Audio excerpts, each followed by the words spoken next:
Happy Friday, people, and welcome back to the show. For all my first timers to the show, please like, share, and subscribe. I really appreciate that. And for all y'all who's been around, please hit that thanks button. I appreciate the donation if you can spare that.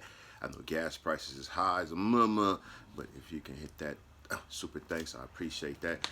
This video right here is supposed to be Happy Friday, but one thing it's so much been going on in the news, but these shootings and all this stuff with these high schools and these kids and all this sort of stuff, it affects you when you have your own kids. So people who don't have kids don't understand that feeling, but you should feel some kind of way, some type of compassion regardless, because that's human life of a child. We all should care about kids more. Think about kids more and more than you think about these grown ass cats out here. These kids deserve to be thought of and considered in the things that we do and the things that we put out.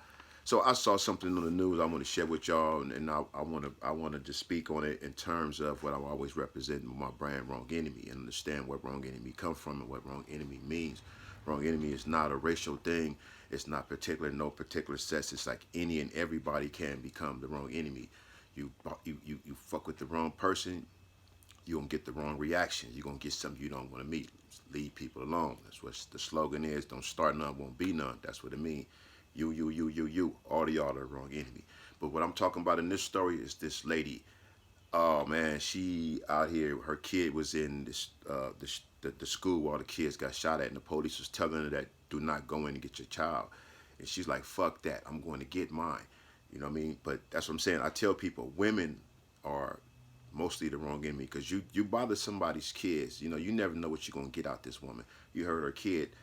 She gonna turn up. You know what I mean? So this woman just goes to show that you're not gonna tell me do not go in and get my child. I'm going in there. She's like, fuck what y'all thinking. I'm going to get mine. And so many women I know think like that. But none of us ever been in a situation like that who's going to really just sacrifice and go against the grain and go up in there. This woman was on probation, and they threatened to give her a probation violation for that. But then I hear they supposed to drop her probation, reduced her probation for something, because she's going to get her kids. You're not going to stop a mother from going to get her kids. You cannot come between a mother's love for a mother, her child. It's supposed to be like that for us too with our kids, but I guess we just tougher on ours. Pops, we do things a little differently, but still, any and everybody can become the wrong enemy. You cannot stop a person. You cannot stop a person's love for a person, especially a mother for their child. In this right here episode, I'm going to show that. Shout out to her, and prayers to all the families who lost their kids, people that lives that was lost in all these shootings. Those right there in Texas and everywhere else, all the stuff that's been going on is just crazy. It's just too much going on in this world. So people just, I don't know, just like I said, just stay focused, stay alert, do more to teach our kids different things to where they don't got to do stuff like that. I don't know why people feel like that. They want to go out and just kill up a bunch of people. It's crazy. I don't get it. And it's not no one race thing. People will try to say it's more whites than that, but it's all crazy because blacks, we killing each other at a high rate as well. So one way or the other, nobody can point the finger at the next. We all is responsible for this, for all this chaos that's going on in the world, because we all is doing it. We all are doing it one way or the other. So he doing it on that scale, we doing it on this scale, she's doing it on this scale, he's doing it on this scale. So we all accountable, need to be held accountable, responsible for a lot of the stuff that's going on in the world. Most of the stuff that's going on in the world, all the stuff going on in the world, because like the stylistics say, people make the world go round. So we are all responsible for what's going on in this world, one way or another. Whether we just sit back and allow it to happen, or we the ones participating in making it happen. One way or the other, we participating in what's going on in this world today. Believe that. Now check this out. I jumped that first gate fence, and once I jumped it, I went to my son's class, and I knocked on the door, and I remember the teacher saying, I'm like, hey, they're already bulge cutting the fence to get me. She's like, you think we have time to get out? I said, you'll have time. I'm gonna run for my other son. Once she was assured her son was okay, Gomez ran to get her other child, encountering more officers who tried to stop her.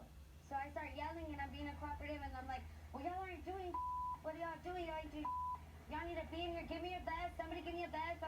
Something. I started paying attention to how far the shots were being, so that I knew the shooter was all the way still by my first son's class. So when I went to my second son's door, the teacher didn't want to open the door for me. So that's when they started escorting me out.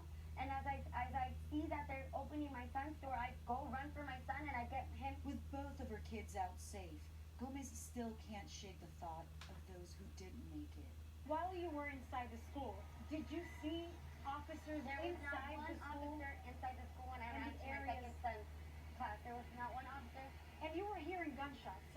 heard You that could hear the it was an gunshots. active It was shooter. still active. The gunshots were still active. They were not in there. There was no one in there. If anything, when I pulled up, my car was closer to the school than where the snipers and everybody that was laying on the ground were. When you heard that it took law enforcement 75 minutes before they went in and stopped the shooter, what was your thinking, having been inside the school yourself? I don't know. I was just thinking that they could have saved many more lives. They could have gone into that classroom and maybe 2 or 3 would have been gone, but they could have saved the whole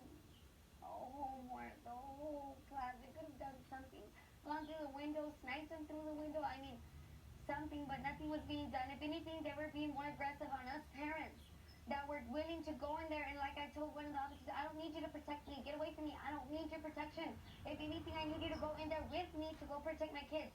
And if anything, they were being more aggressive on us. They were more pertaining on keeping us back than getting into that school. He toward my car saying that I wasn't allowed to be parked there, and he said, well, we're going to have to arrest you because you're being very uncooperative. I said, well, you're going to have to arrest me because I'm going in there, and I'm telling you right now, I don't see none of y'all in there. Y'all are standing with snipers, and y'all are far away. If y'all don't go in there, I'm going in there. He immediately put me in cuffs. She says